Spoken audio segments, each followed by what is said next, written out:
Welcome to Virtual Veg-Out, a partnership between Jessamine County Public Library and the University of Kentucky College of Agriculture, Food, and Environment's Cooperative Extension Service.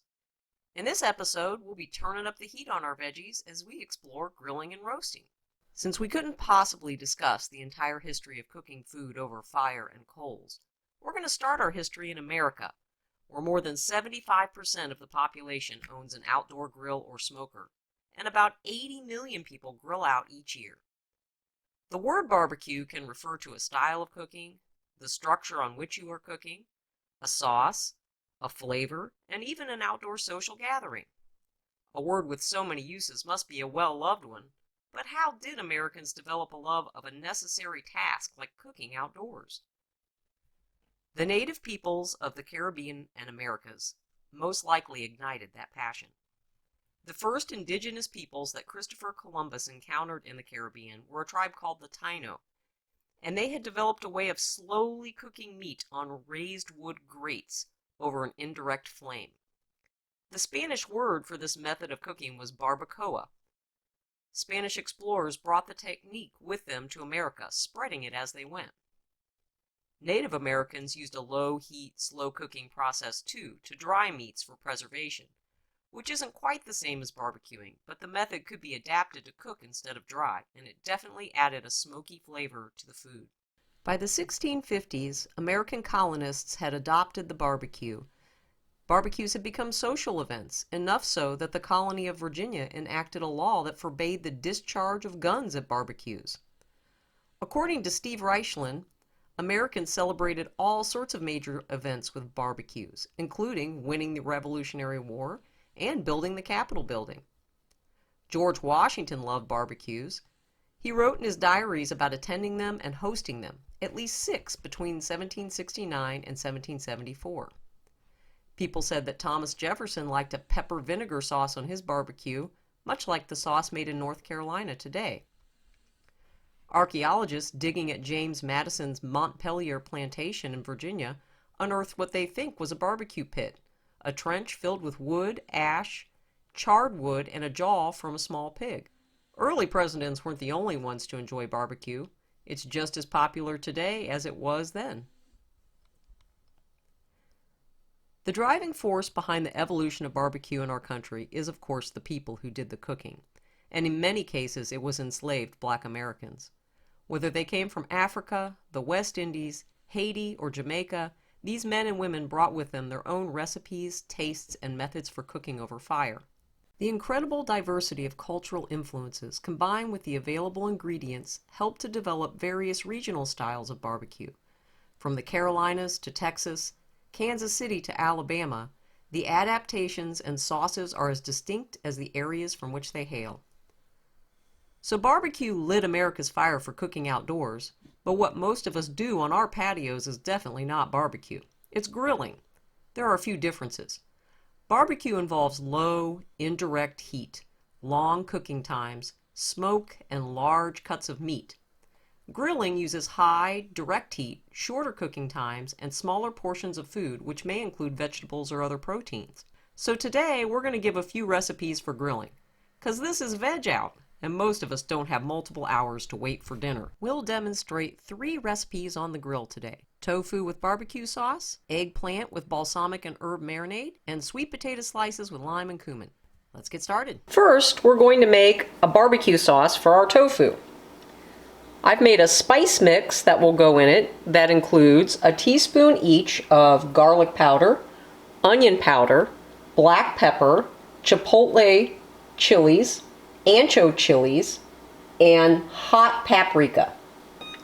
Over a medium heat, you'll put a cup of ketchup.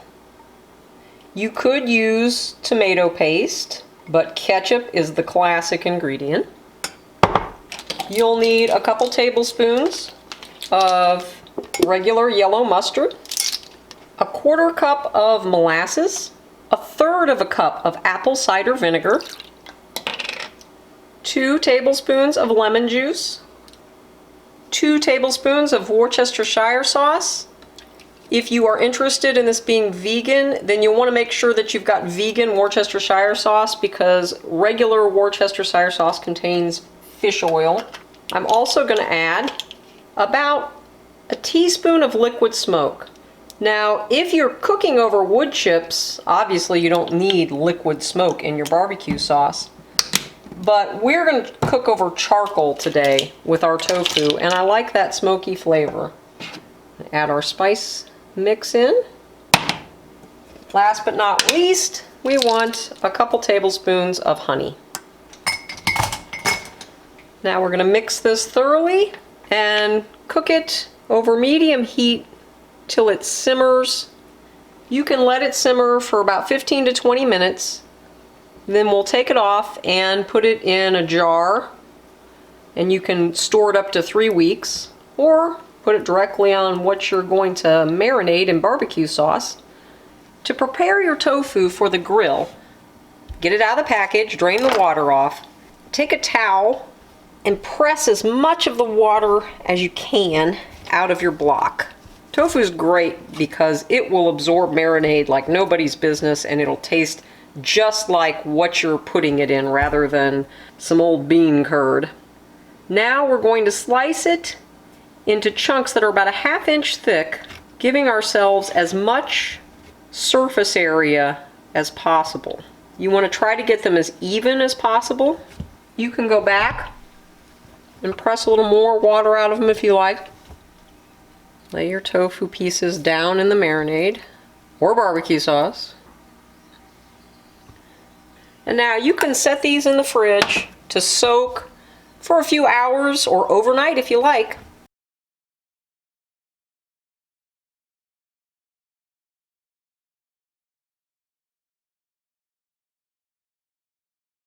Now we'll make a marinade for our sliced eggplants. I'm taking, looks like 5 or 6 cloves of garlic and a handful of fresh oregano, and we're going to chop those in a food processor so they're very fine.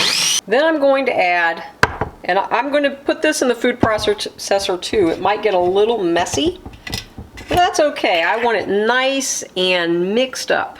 We're going to do about a ½ cup of olive oil and about, not quite ½ cup of vinegar. I like a little more oil than vinegar. We're going to add about a tablespoon of honey. And then we're going to do a teaspoon of onion powder, a teaspoon of salt, a teaspoon of dried basil, and about a teaspoon of pepper. We're going to dump this mixture into our food processor. This is a nice creamy balsamic and herb dressing that you can use on just about any vegetable, but it tastes especially good on things like mushrooms and eggplant. To prep our eggplant for marinating, we'll just want to cut off the ends and cut it into rounds about a ½ inch thick. Try to make them as even as possible. If you were using a small, like a fairy eggplant, you would want to cut that eggplant lengthwise into strips, because we want the most surface area possible for grilling when we prepare our vegetables. Now we're just gonna go ahead and dump our marinade on and make sure you get both sides. Now we'll set those aside to marinate. For our onion, instead of cutting it into chunks and putting it onto shish kebab sticks, we're gonna cut it into rings as well. You'll want a nice fresh onion, and you don't want your onion to sit too long before you put it on the grill, because as it loses moisture, it dries out and the rings will separate. For our onion, we're just going to brush a little olive oil on and they'll be ready to go. I've also prepared a red pepper, and once again, instead of cutting it into chunks, we're going to just cut it into 2 halves, take out the core and the seeds, and then flatten it so that you've got plenty of surface area to lay on the grill, and that'll grill up really nicely.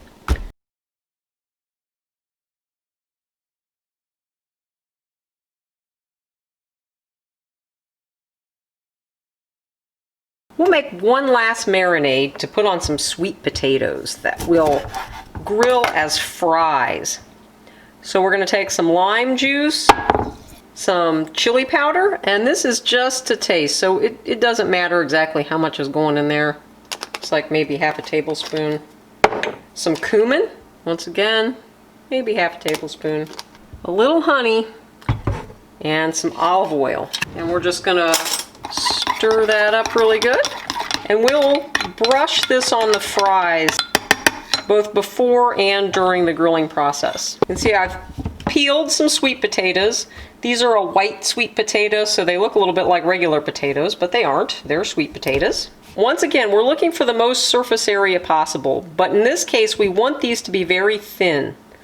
So this is our most surface area. We're going to try to create some thin fries. I'm looking at like maybe 1/8 of an inch thick. All right, we're going to complete those and brush some of our marinade on, and then we'll go grill.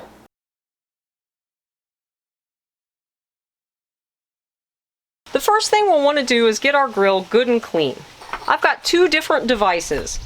One is a pumice stone, and this will take the roughest of the debris off of the grill. These wear down kind of quickly. You can see this one, just from one use, has worn down already, and it will start to conform to the grate as well. The other tool is a wire brush, and once you've gone over it with the pumice stone, the wire brush takes the debris, the pumice, off the top of your grill. Finally, you'll want to take an old rag and some olive oil and rub down your grill grate.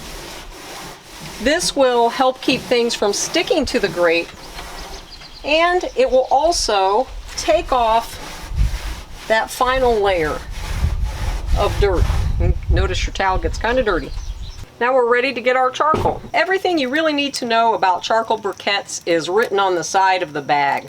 These things have been around since 1897, and they were popularized in the 20s by Henry Ford, who actually made them out of leftover parts from cars when they were still made out of wood.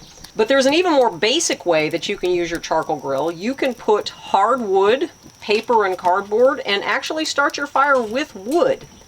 There's a gentleman on the great courses in a class called How to Master Outdoor Grilling that's available through Canopy on the JCPL databases. So check that out if you're interested in alternative ways to grill. Once your charcoals are all gray and you've spread them out and put your grate back on, it's time to do a little bit of a heat test. Now you might have a thermometer on your grill, and you can see I've got one on the top of mine, and we could shut it and get a temperature that way. But what we really want to know is, what are the zones of our grill? 1 Mississippi, 2 Mississippi, 3 Mississippi. That's about all I can hold my hand over the center, which means that's the hot zone right there in the middle. Over here, 1 Mississippi, 2 Mississippi, 3 Mississippi, 4 Mississippi. This one is a little bit cooler.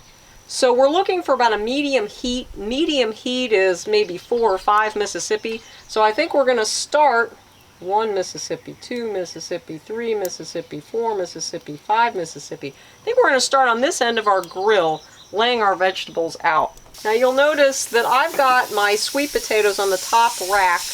I've let them sit there the entire time my charcoal was heating up. This is to help soften them because they have a little bit of cooking to do. I don't want raw sweet potato fries. Now our onions and our peppers, I'm going to go ahead and put in the hot zone. They can cook up quick. Once our eggplants were done browning, we moved them to the top layer of the grill and spread on a little sun-dried tomatoes and put some mozzarella cheese on it. Now we're just waiting for it to melt.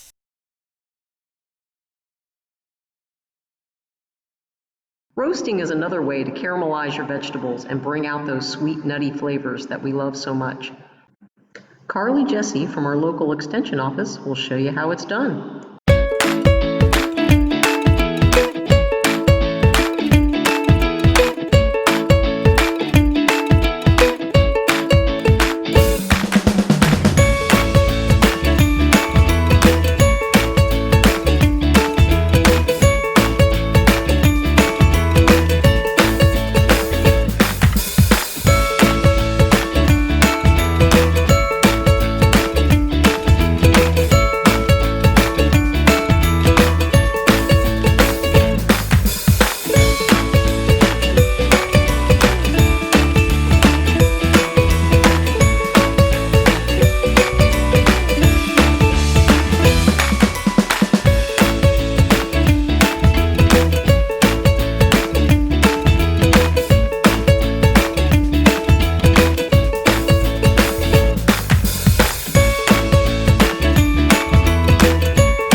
today's episode of Veg-Out. Check out the Jessamine County Public Library YouTube page for more fun instructional videos.